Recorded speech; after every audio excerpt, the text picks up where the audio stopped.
And now let's go to WEBN's Maria Brophy for the latest in the entertainment industry.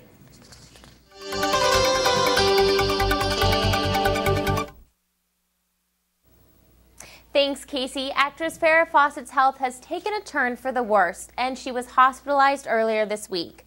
3 years ago, the actress was diagnosed with cancer but was in remission. Later that year, the cancer, however, did return. The 62-year-old is currently filming a documentary about her uphill battle. And now, in a shocking twist, Chris Brown has pleaded not guilty. The rapper was in court earlier this week on felony assault charges. Brown is charged with assault and making criminal threats against his singer-girlfriend Rihanna. Both parties want to resolve the case without a trial, as it has already become a media frenzy. The Los Angeles District Attorney's Office says if Brown is convicted, he could get up to almost 5 years in prison. The alleged attack happened during an argument in February that began when 21-year-old Rihanna, who had been dating Brown, found a text message from another woman on his phone.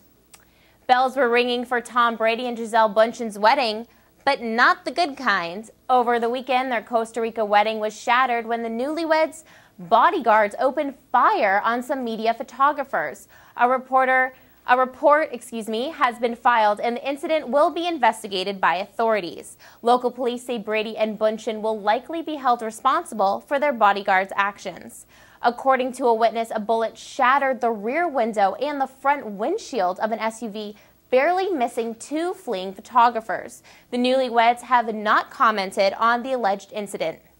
And in movie news, The Fast and the Furious raced its way to the #1 spot at the box office. Grossing $72.5 million, the action movie has won the title of Best Opening in History for Universal Pictures. Coming in at #2 was Monsters vs. Aliens. The 3D animated movie has banked over $100 million.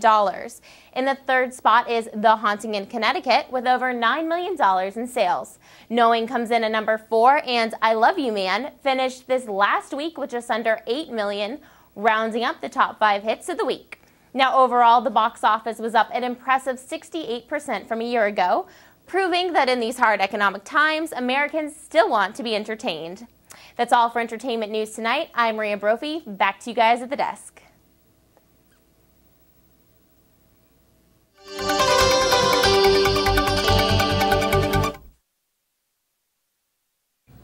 That's all we have time for tonight. I want to thank you so much for joining us for our live show. Yeah, this was great, Casey. You know, typically at WEBN News, we don't get a chance to do this very often, but it was a real team effort. Everyone put in a lot of hard work to get this up. I just want to thank everyone for doing this. Yes, big thank you to our producers and writers. We couldn't have done this without them, obviously. We wouldn't know what to say. Exactly. We'd just be lost anchor people. Well, I'm Casey Grennan. And I'm Jeff Young. Make sure you log on to WEBN.TV for all our continuing coverage. Have a great night. Good night, everyone.